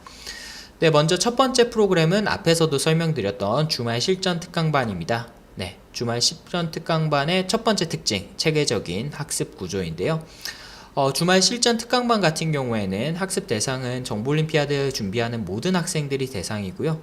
학습 기간은 3월 5일날 저희가 개강을 할 예정입니다. 그래서 5월 8일까지 시험이 5월 14일에 있다라는 전제하에 이렇게 운영이 될 예정이고요. 일주일에 한번 3시간 총 10회 진행이 될 예정이고 주로 주말에 개설이 될 예정입니다. 그래서 뒤쪽에 시간표를 저희가 또 올려드릴 예정이니까요. 시간표 참고로 해서 신청해 주시면 될 것 같고요. 주말 실전 특강반의 수업 구조는 매주 이제 3시간 수업 내에서 필기 1시간 반, 실기 1시간 반 이렇게 개념 학습과 인증 프로그램에 대한 학습이 진행이 될 거고요. 그리고 5주에 한 번씩 실전 모의고사를 진행을 할 예정입니다. 그래서 필기 같은 경우에는 핵심 개념 학습에 대한 학습과 인증 프로그램에 대한 학습이 진행이 될 예정이고요. 실기 역시 마찬가지로 각각의 핵심 개념과 인증 프로그램으로 저희가 진행이 될 예정입니다. 네, 그 다음으로 이제 5주에 한 번씩 저희가 중간고사, 기말고사 보듯이 실전 모의고사를 진행을 할 예정이고요. 이 실전 모의고사는 조금 시간을 압축해서 원래 3시간 시험인데 2시간 시험으로 압축해서 시험을 보고 바로 모의고사 해설까지 1시간 진행을 할 예정입니다. 네, 그 다음으로 이제 최고의 강사진들과 또 함께 할 예정인데요. 저희 정보올림피아드 특강 같은 경우에는 100% 정보올림피아드 수상자, 그리고 고등부 수상자 출신들로 구성이 돼서 진행을 할 예정입니다. 그래서 서울대 알고리즘 연구소 출신과 국가대표 상비군 출신의 강사진들로 구성이 되어 있고요. 먼저 저도 이번에 이제 필기 특강을 중심으로 해서 특강 프로그램에 참여를 할 예정이고, 그리고 앞에서 말씀드렸던 김윤아 원장님도 진도속진 특강을 비롯해서 특강 프로그램에 참여를 하실 예정입니다. 네, 그리고 저희 연구소장이죠. 홍성기 연구소장과 그리고 박민수 멘토, 고등부 전국대 정보올림피아드 전국대 고등부 은상 수상한 멘토님이시고요. 또 김태훈 멘토, 정보올림피아드 전국대 고등부 은상 수상한 멘토님이십니다. 네, 그리고 김나연 멘토 마찬가지로 정보올림피아드 전국대 고등부 동상 수상한 멘토님이십니다. 네, 그 외 다양한 멘토진과 연구진들이 함께 이번 정보올림피아드 특강 프로그램 준비하고 있습니다. 그래서 저희 최고의 강사진들과 함께, 그러니까 저희 저희 헬로알고 강사진들 중에서도 최고의 에이스들만 뽑았다라고 생각을 해주시고요. 믿고 맡겨주시면 될 것 같습니다. 네, 그 다음으로 두 번째 프로그램 진도속진 특강반입니다. 네, 진도속진 실기 고득점 특강반 같은 경우에는 저희 6주 완성을 목표로 하고 있습니다. 그래서 학생들마다 차이는 있을 수 있겠지만은 6주 내에 최대한 목표로 하는 진도를 맞출 수 있도록 저희가 진행을 할 예정이고요. 개강은 3월 29일부터 5월 4일까지 진행이 될 예정입니다. 그리고 시간대는 화, 수, 목 중에서 원하시는 시간대 선택해 주시면 되고요. 마찬가지로 시간표를 보시고 진행을 해 주시면 됩니다. 네, 그리고 일주일에 한 번 3시간 수업으로 진행이 될 예정입니다. 그래서 이 3시간 동안은요, 정규반 진도가 부족한 학생들 같은 경우에는 정규반 진도 추가 학습이 진행이 될 예정이고요. 실기 고득점을 희망하는 학생들 같은 경우에는 실기 심화 문제에 대한 인증 프로그램 진행을 추가적으로 진행할 예정입니다. 네, 마지막으로 세 번째 필기 고득점 특강반입니다. 네, 마찬가지로 이제 3월 29일 화요일부터 5월 5일 목요일까지 진행이 될 예정이고요. 여기 오타가 하나 있네요. 죄송합니다. 총 6회, 주 1회 3시간 수업으로 진행이 될 예정입니다. 총 6회, 네, 마찬가지로 6주 완성이기 때문에 총 6회 3시간 수업으로 진행이 될 예정이고요. 네, 그 다음으로 이제 파이널 총정리 특강이 또 준비가 되어 있습니다. 이 파이널 총정리 특강 같은 경우에는 이제 정오리 5월 14일 날 있다라고 하면은 그 주에 화요일부터 화, 수, 목, 금 총 4일 동안에 실전 모의고사와 그 모의고사에 대한 해설로 이루어져 있다라고 보시면 될 것 같습니다. 그래서 학생들이 지금까지 학습한 내용들에 대해서 시험 직전에 총정리하는 그런 총정리 특강이라고 보시면 될 것 같고요. 총 5시간 화수목금 4회로 진행이 될 예정입니다. 네, 그리고 마지막으로 저희가 이번에 또 최고 수준의 또 어떤 수상 실적을 만들어내기 위해서 올데이 집중 클리닉을 준비를 했습니다. 그래서 매주 목요일날 정올 관련된 학습을 하면서 모르는 부분이나 추가적인 학습이 필요할 때 도움을 받을 수 있는 무료 클리닉입니다. 그래서 저희가 매주 목요일 3월 31일 목요일부터 5월 5일 목요일까지 매주 목요일 오후 2시부터 오후 10시까지 운영을 할 예정이고요. 총 6주 동안에 목요일마다 죄송합니다. 오후 2시부터 밤 10시까지 진행을 할 예정이고, 이거는 대면 비대면 다 가능합니다. 그래서 내가 정올 공부하면서 좀 도움이 필요하다, 추가적인 학습이 필요하다, 이런 친구들 같은 경우에는 앞에 특강과는 별도로 이 시간에 자유롭게 왕래를 하면서, 또 온라인도 가능하거든요. 자유롭게 왕래하면서 내가 궁금한 점이라든지 학습에 부족한 부분들을 채워나갈 수 있는 클리닉 시간이기 때문에 또 이 클리닉 같은 경우에는 저희 앞에서 설명드렸던 김연아 원장님께서 진행을 해주실 예정입니다.